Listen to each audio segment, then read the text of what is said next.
నమస్తే, welcome to S channel news. ఈనాటి వార్తా విశేషాలు. ప్రస్తుత తరుణంలో ఇంగ్లీష్ అవసరమేనని, అయితే మాతృభాషపై పట్టు ఉండాలని డిప్యూటీ సీఎం పవన్ కళ్యాణ్ తెలిపారు.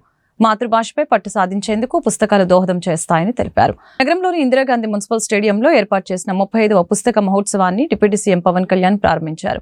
ఎంఎస్కో విజయ్ కుమార్ అధ్యక్షతన జరిగిన సభలో పవన్ కళ్యాణ్ మాట్లాడారు. తనకు చిన్ననాటి నుంచి పుస్తకాలు అంటే ఇష్టమని, ఇంటర్తో చదువు ఆపేసిన పుస్తకాలు చదవటం ఆపలేదని తెలియజేశారు. అలాగే ఒక పుస్తకం రాసేందుకు తలశ్రమ ఎంతో ఉంటుందని, భాషలో తప్పులు దొరలకుండా ఎంతో కష్టపడతారని తెలియజేశారు. కార్యక్రమంలో కేంద్ర సాహిత్య అకాడమీ కార్యదర్శి కృతివేంటి శ్రీనివాసరావు, ఎమ్మెల్యే మండలి బుద్ధప్రసాద్, బుక్ ఫెస్టివల్ సొసైటీ అధ్యక్ష కార్యదర్శులు ఏ లక్ష్మయ్య, మనోహర్ నాయుడు తదితరులు పాల్గొన్నారు.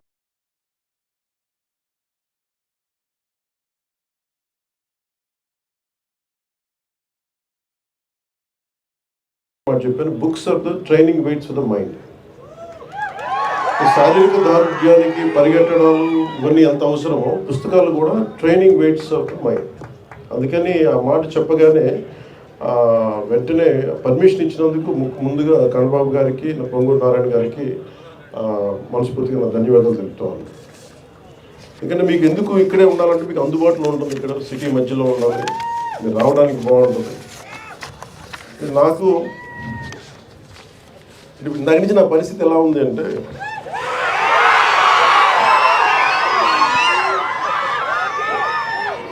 ఒక చిన్న అబ్బాయిని అమ్మ నాన్న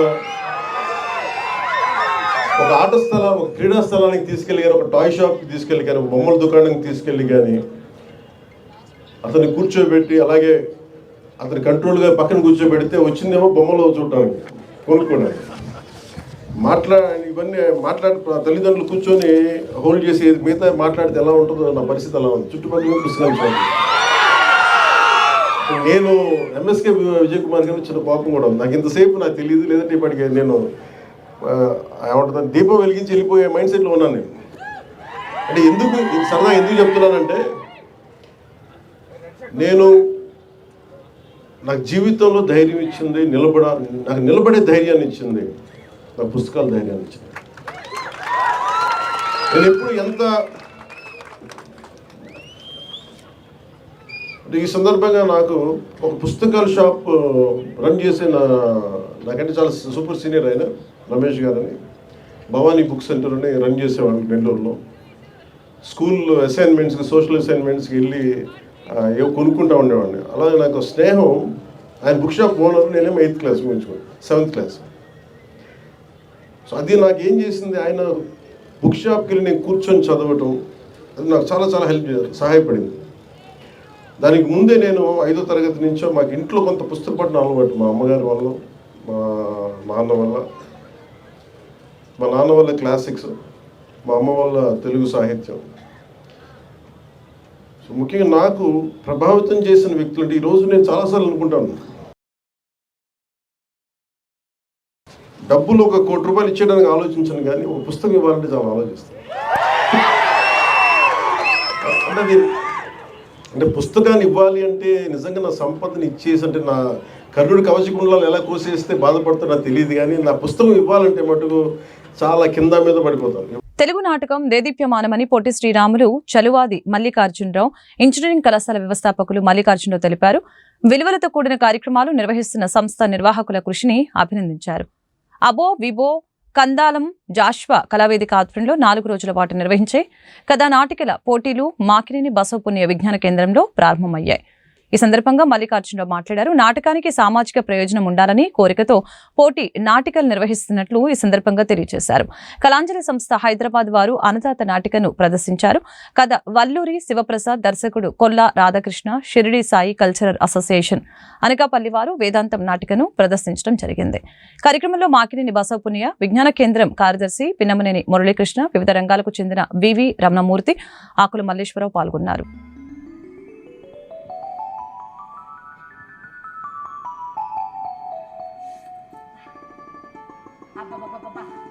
వీటి మొదలారా దులిపి భుజాలు పడిపోతుంది అని చూడటానికి గురిగించంతుండవు, పేడాలు తీసేస్తున్నాయి. దులపలేక సత్తన్న ఏంటి పూలు దులుపుతున్నా, దగ్గరలో పండగ ఏమీ లేదుగా. సాలిగులు దులుపుతున్నారా, పంచంతా ఆగమాగం చేసి పెడుతుంటేను అరే నేను ఇట్లా దొరప అయ్యా అట్లా అల్లా దొరప అల్లా ఇసుకేసిపోతుంది అనుకో. బాబాయ్ ఉన్నాడా ఇంట్లో? లే, కాలికి మట్టి అంట నెత్తిన ఎండ తగలదు, ఒంటి మీద బట్ట మాయిపోదు, అంతేనా? పిన్నే రైతు వారీగా పంచాగించా నీరు కావి బట్టలు కాదంట, పైలో పచ్చేసుకో కనపడాలంట. పెదప కాలం పెదప బుద్ధులు. మా కాలంలో పెళ్ళిళ్ళు ఆలోచనలు ఏరురా. అదే కదా చిత్రం పిన్నే. ఆ కాలంలో ఒళ్ళొంచి ఏదో పని చేసుకుని బతకటం గొప్ప, మరి ఈ కాలంలోనూ ఏ పని చేయకుండా బతకగలగటం గొప్ప. ముంతకు తగ్గట్టే వాసన కట్టాలా, ముట్టికి తగ్గట్టే గోసి పెట్ట. Hello hello hello hello hello Rangaiah మామ వినపడుతుందా?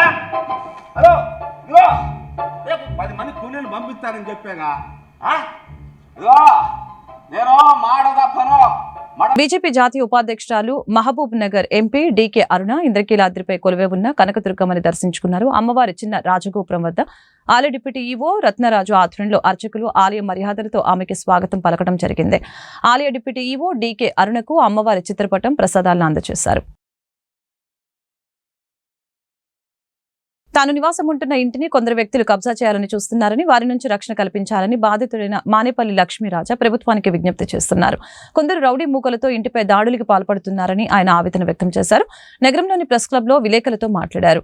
మానేపల్లి లక్ష్మీరాజా మాట్లాడుతూ నగరంలోని సూర్యరావుపేటలో తాను నివాసం ఉంటున్నట్లు తెలిపాడు. గత కొన్ని రోజులుగా తమ ఇంటి పక్కనే నివాసం ఉంటున్న అసఫ్ సుధాకర్, అసఫ్ బాబ్జీ, వెంకట్రావు అనే వ్యక్తులు తమ ఇంటిని కబ్జా చేయాలనే కుట్రతో ఉన్నారని, తమ ఇల్లు అమ్మాలని ఒత్తిడి చేస్తున్నారని చెప్పారు. కొందరు రౌడీ మూకలతో తమ కుటుంబంపై దాడులకు పాల్పడుతున్నారని చెప్పారు. దాదాపు మార్కెట్ విలువ ప్రకారం 3 కోట్ల రూపాయలకు పైగా విలువ చేస్తుందని, తక్కువ ధరకు అమ్మాలని దౌర్జన్యానికి పాల్పడుతున్నట్లు తెలియజేశాడు. అలాగే ఈ విషయంపై స్థానిక పోలీస్ స్టేషన్లో ఫిర్యాదు చేసినప్పటికీ పోలీసులు పట్టించుకోవడం లేదని చెప్పారు. తనకు న్యాయం చేయాలని ప్రభుత్వానికి విజ్ఞప్తి చేశారు. నా పేరు మానేపల్లి వెంకట లక్ష్మణ రాజా అండి. మాది ఫర్నిచర్ షాప్. యాక్చువల్గా మా నాన్నగారిది ఆగిరిపల్లి. నేను పుట్టి పెరిగింది మాత్రం విజయవాడే, కృష్ణా జిల్లాలోనే. మేము ఇప్పుడు ఉంటుంది సూర్యరావుపేట, దాసరావు వారి వీధి, 29-28-63 డోర్ నెంబర్, విజయవాడ 2, వార్డు 24 వస్తుందండి. కార్పొరేటర్ గారు వచ్చేసి బాలస్వామి గారు అనుకుంటా, లాయర్ గారు. ఇప్పుడున్న ఎమ్మెల్యే గారు వచ్చేసి దానికి బోండా ఉమ్మ గారు అనుకుంటా, నాకు పెద్ద రాజకీయాలు తెలీదు. తర్వాత అంతకు ముందు వచ్చేసి వైఎస్ఆర్సీపీ గవర్నమెంట్, ఇప్పుడు టీడీపీ గవర్నమెంట్. వైఎస్ఆర్సీపీలో మల్లాది విష్ణు గారు ఎమ్మెల్యే అనుకుంటా, కార్పొరేటర్ గారు ఇప్పుడున్న బాలస్వామి గారు అనుకుంటా. అది ఒక విషయం అండి. నేను 3 సంవత్సరాల క్రితం మా సొంత బిల్డింగ్ అది ఇప్పుడు మేము ఉంటుంది, మా నాన్నగారు కొనిచ్చిన బిల్డింగ్స్లో ఒక సొంత ఇల్లు అది. విజయవాడలో చాలా ఉన్నాయి మాయి. నేను ఆఖరి కొడుకుని, చిన్న కొడుకుని అందరికీ. మాకు 4 అన్నయ్యలు, 2 అక్కయ్యలండి. నేను చదువుకున్న డిగ్రీ వరకు ఇక్కడే చదివా. సిద్ధార్థ కాలేజీలో ఇంటర్మీడియట్, శారదా కాలేజీలో డిగ్రీ, ఎంసీఏ వచ్చేసి బెంగళూరులో చదివానండి. స్కూల్ వచ్చేసి పడమంటలంకలో కేఎంఎస్ఎం సాయిబుల్ స్కూల్లో చదివాను. అది నా చదువు అండి. తర్వాత నేను మా నాన్నగారు కాలం చేసిన తర్వాత నేను నా ఫర్నిచర్ షాప్ని తీసుకున్నాను, అంటే దాన్ని చేస్తూ ఉన్నాను. నా ఎంసీఏ చదువుతూ ఉన్నా. ఇటు వస్తూ అటు వెళ్తూ ఎన్నో కష్టాలు పడ్డాను. మా నాన్నగారు చదివినప్పుడు చాలామంది సాయం చేయడానికి ముందుకు వచ్చారు, కానీ డబ్బు రూపంగా కానీ పేరు రూపంగా కానీ వచ్చి నేను ఎవరు సాయం తీసుకోలేదండి. మా నాన్నగారు పేరు కూడా చెప్పుకోలేదు. వచ్చాను, కూర్చున్నాను, ఎగ్జామ్స్కి వెళ్ళేవాడిని, వచ్చేవాడిని. ఎంసీఏ పూర్తి చేశాను, జాబ్ చేయలేదండి. ఎందుకంటే షాప్ నడపాలి, అప్పులు ఉంటాయి, దానికి నేను ఇచ్చిన అప్పులు నాకు రావాల్సిన డబ్బులు ఉంటాయి. ఒక 3 ఏళ్ళు చేశాను, మా అన్నయ్య గారు సపోర్ట్ చేశారు. తర్వాత నాకు జాబ్ ఇష్టం. సాఫ్ట్వేర్ కంపెనీ పెట్టాలి, చాలా పెద్దగా పెట్టాలి అనే ఒక ధ్యేయం ఉండేది. ఒక 4 గోల్స్ కూడా ఉండేయండి. ఒక ఆశ్రమం పెట్టాలి, ఎప్పుడైనా 40 ఏళ్ళు వచ్చాక, నాకు 40 ఏళ్ళు వచ్చాక ఒక ఆశ్రమము, ఒక విద్యా సంస్థ, ఇవి ఇలాగ ఒక యోగా సంస్థ, టెంపుల్, గుడి అంటాం కదా, పెట్టాలని చిన్నప్పటి నుంచి కలని నాకు. ఈ 3 పెట్టడానికి మా నాన్నగారు ఒక పొలం కొనిచ్చారు నాకు, 5 ఎకరాలు, వినుకొండ దగ్గర, చీకటగిరిపాలెంలో 5 ఎకరాలు లేండి అది. ఇప్పుడు ఇది ఒక ఎకరం వచ్చి 300 కోట్లు అండి. అది ఒక ఎకరం 300 కోట్లు. కానీ మేము అది కూడా వదిలేద్దాం. ఇప్పుడు నేను డివైడ్ అయిపోయిందండి, రాష్ట్రం డివైడ్ అయిపోయినప్పుడు కొంతమంది పెద్దల పిలుపు మేరకు విజయవాడ వచ్చేసారు. నేను ఒక పెద్ద సంస్థలో జాబ్ చేసేవాడిని అండి. సాఫ్ట్వేర్ కంపెనీ, మల్టీనేషనల్ కంపెనీ, ఒక ఇంటర్నేషనల్ మెషిన్ కంపెనీ అండి అది. ఆ ఇంటర్నేషనల్ మెషిన్ కంపెనీలో నేను ఒక మంచి హోదాలో ఉండేవాడిని, కొంచెం శాలరీ బాగానే డ్రా చేసేవాడిని. 8 సంవత్సరాలు చేశాను దాంట్లో. తరువాత నాకు సొంతంగా కంపెనీ పెట్టుకున్నానండి, ఒక సాఫ్ట్వేర్ కంపెనీ పెట్టుకున్నాను, వెబ్ డిజైనింగ్ కంపెనీ. అవన్నీ చాలా చక్కగా రియల్ ఎస్టేట్ కూడా చేసేవానండి. షేర్స్ కూడా చేసేవాడు. మూడు వ్యాపారాలు ఒక ఉద్యోగం చేసేవాడిని నేను. కాజా సుబ్బారావు మాణిక్యాంబ ధర్మసత్రం ఆధ్వర్యంలో గవర్నర్పేట కాశీ అన్నపూర్ణ దేవస్థానం సహకారంతో సివిఆర్ మున్సిపల్ హైస్కూల్లో 10వ తరగతి విద్యార్థులకు ప్రతిరోజు అల్పాహారం పంపిణీ కార్యక్రమాన్ని ఏర్పాటు చేశారు. తొలి రోజు కార్యక్రమాన్ని కార్పొరేటర్ నెలిపండ్ల బాలస్వామి ప్రారంభించారు. ఈ సందర్భంగా బాలస్వామి అల్పాహారాన్ని వడ్డించారు విద్యార్థులకి. అనంతరం ఆయన మాట్లాడారు. 10వ తరగతి పరీక్షల నేపథ్యంలో విద్యార్థులకి అదనపు తరగతులు జరుగుతాయని, వారి ఇబ్బందులకి గురి కాకుండా అల్పాహారాన్ని ఏర్పాటు చేయడం అభినందించదగ్గ విషయమని తెలియజేశారు. గవర్నర్పేట కాశీ అన్నపూర్ణ దేవస్థానం ఈవో సీతారామయ్య గతంలో కూడా విద్యార్థులకి అల్పాహారం పంపిణీ చేశారని గుర్తు చేశారు.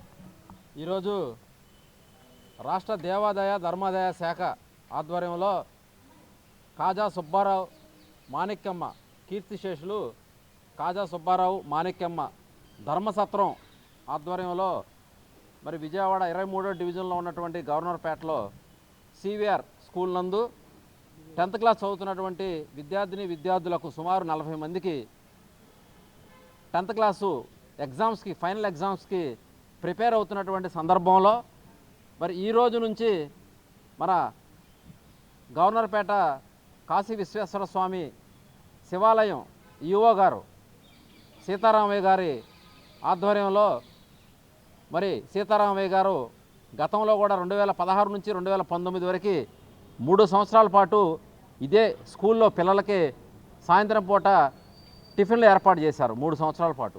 మరి అదేవిధంగా ఇప్పుడు కూడా సీతారామయ్య గారు మరి 3 నెలల పాటు సుమారు 90 రోజుల పాటు 40 మంది పిల్లలకి ప్రతిరోజు కూడా సాయంత్రం పూట టిఫిన్లు, పాలు, అలాగే ఫ్యాట్స్, అలాగే బ్యాగ్స్, చాక్లెట్స్ ఇవన్నీ కూడా సందర్భంగా నూతన సంవత్సరం సందర్భంగా చాక్లెట్స్ కూడా పిల్లలకి మరి అందించడం జరిగింది. మరి సీతారామయ్య గారు పెద్ద మనసుతో మరి బోండా ఓమహేశ్వరరావు గారి చేతుల మీదుగా మరి కార్పొరేటర్గా నా చేతుల మీదుగా మరి మా యొక్క విన్నపాలని మన్నించి సీతారామయ్య గారు ఈరోజు మరి విద్యార్థులకు అల్పాహారం సివిఆర్ స్కూల్లో అందించినందుకు దేవాదాయ ధర్మశాఖకు హృదయపూర్వకంగా అభినందనలు తెలియజేసుకుంటూ మరి ఎమ్మెల్యే గారు ఉమాగారి చేతుల మీదుగా ఈ కార్యక్రమం జరగాల్సి ఉంది.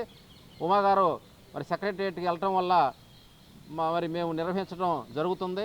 మరి మేము కూడా సీతారామయ్య గారు కూడా కోరుకునేది ఏంటంటే పిల్లలు స్ట్రెంగ్త్తో సాయంత్రం 4ంటికి ఆకలితో ఉంటారు కాబట్టి వాళ్ళు ఫుడ్ తీసుకొని చదువుకుంటే నీరసం ఉండదు కాబట్టి మంచి మార్కులు రావాలి అంటే పిల్లలకి 10కి రావాలి అంటే కనుక అలాగే ఫుడ్ కూడా ఉండాలి అనే మంచి ఉద్దేశంతో ఈ టిఫిన్ కార్యక్రమాన్ని ఏర్పాటు చేసినందుకు సీతారామయ్య గారిని స్కూల్ తరపున 23వ డివిజన్ కార్పొరేటర్గా నేను స్కూల్ తరపున మేమందరం కూడా అభినందనలు తెలియజేసుకుంటూ మరి పిల్లలందరూ కూడా బాగా చదువుకొని 10కి 10 మార్కులు తీసుకొని వచ్చి తల్లిదండ్రులకి ఈ స్కూల్కి మంచి పేరు తీసుకురావాలని చెప్పి కూడా మేము కోరటం జరిగింది.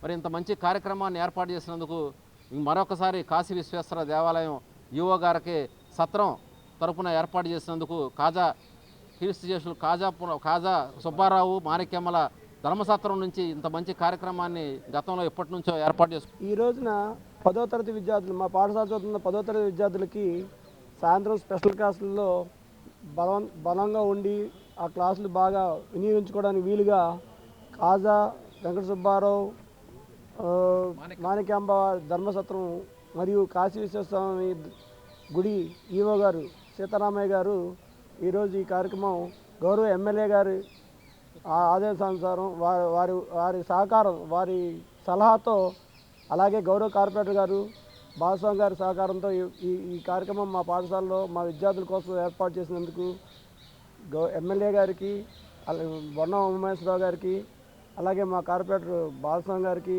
అలాగే ఈ మంచి మనసుతో ఈ కార్యక్రమం మా పాఠశాలను చూస్ చేసుకుని మా పాఠశాల విద్యార్థులకి గతంలో కూడా చేశారు, ఇప్పుడు చేస్తున్నందుకు సీతారామయ్య గారికి కూడా ఈవో గారికి మా పాఠశాల తరపున మా విద్యార్థులందరి తరపున ధన్యవాదాలు తెలుపుకుంటూ కృతజ్ఞతలు తెలుపుకుంటూ ఈ మంచి అవార్డులు పొందిన క్రీడాకారులకి సిపిఎం తరపున రాష్ట్ర కార్యదర్శి పి శ్రీనివాసరావు అభినందనలు తెలిపారు. ఏపీలో బీజేపీ అధికారంలోకి తీసుకువచ్చేందుకు విశ్వ హిందూ పరిషత్తు కొత్త నాటకానికి తెరలేపిందని సిపిఎం రాష్ట్ర కార్యదర్శి శ్రీనివాసరావు తెలిపారు. బాలోత్సవ భవన్లో ఏర్పాటు చేసిన విలేకరుల సమావేశంలో ఆయన మాట్లాడారు. మత స్వేచ్ఛను అందరూ గౌరవించాలని చెప్పారు. బీజేపీ అధికారంలో ఉన్న రాష్ట్రాల్లో ఒక చట్టం, మిగతా రాష్ట్రాల్లో మరొక చట్టం అమలు చేస్తామని చెప్పడం ఎంతవరకు సమంజసమని ప్రశ్నించారు. అవినీతి జరిగితే అరికట్టేందుకు ప్రయత్నించాలని అన్నారు. నమస్కారం. మొట్టమొదట నిన్న క్రీడా అవార్డులు ప్రకటించారు. ఈ క్రీడా అవార్డుల్లో ఖేల్ రత్న, అర్జున అవార్డులు, ఇతర అవార్డులు పొందినటువంటి క్రీడాకారులందరికీ సిపిఎం రాష్ట్ర కమిటీ అభినందనలు తెలియజేస్తున్నది. ముఖ్యంగా మన రాష్ట్రంలో జ్యోతి ఈ అర్జున అవార్డుకి ఎంపికయ్యారు. అలాగే దీప్తి తెలంగాణ, వీళ్ళిద్దరూ బాలికలు, మహిళలు. ఇది గర్వించదగినటువంటి విషయం. ఈ అర్జున అవార్డులు పొందడంలో మహిళలు అగ్రభాగాన ఉన్నారు. అలాగే మను బాకర్ క్రీడారంగంలో మహిళల పట్ల వివక్షతకి వ్యతిరేకంగా పోరాడినటువంటి యోధురాలు.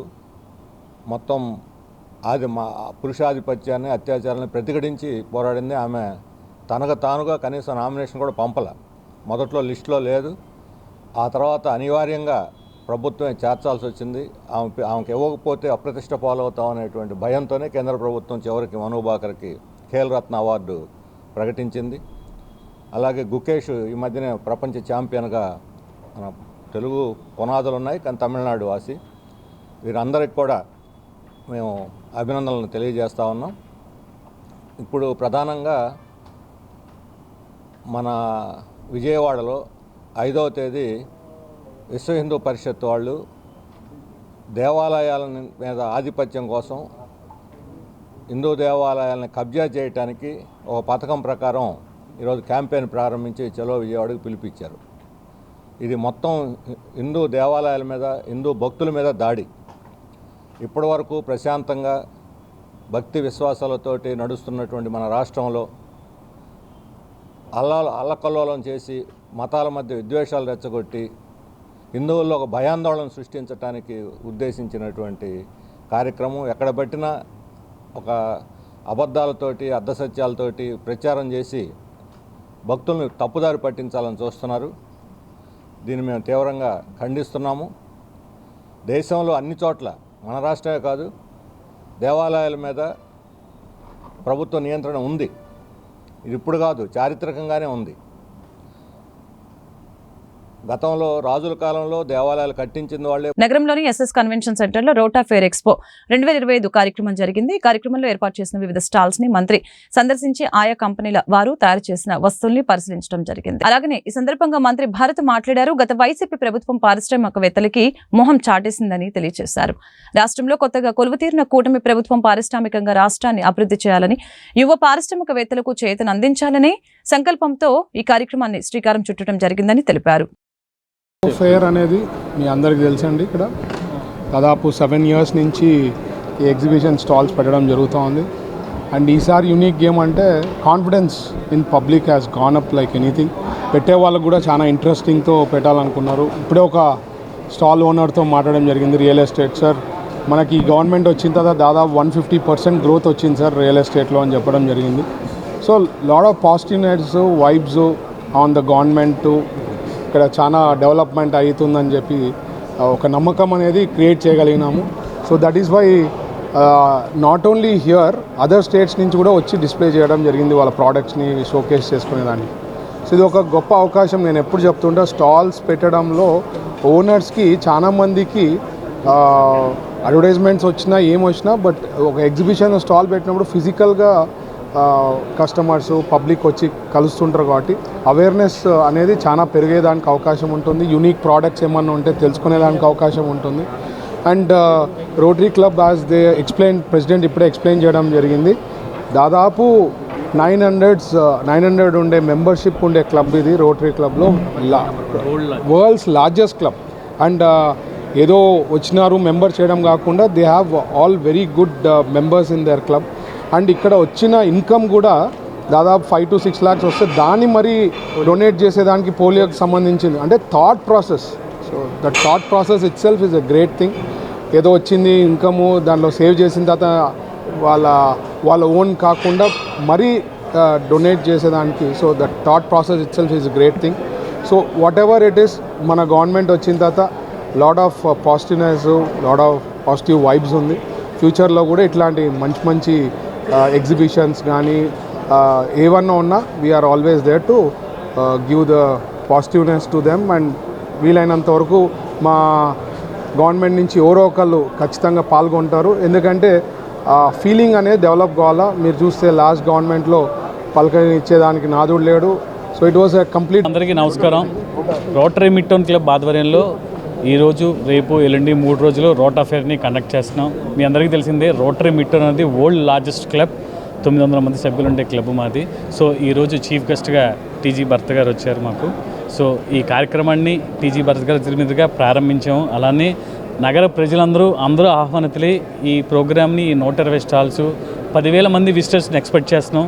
ఈ 3 రోజులు సంక్రాంతికి ఫ్యామిలీ షాపింగ్ మొత్తం మీ అందరికీ ఫ్యామిలీ మొత్తం ఇక్కడ షాపింగ్ చేసి డిస్కౌంట్లతో, ఫ్లాష్ న్యూస్తో దీంట్లో మీకు అందరికీ అందిస్తున్నాం.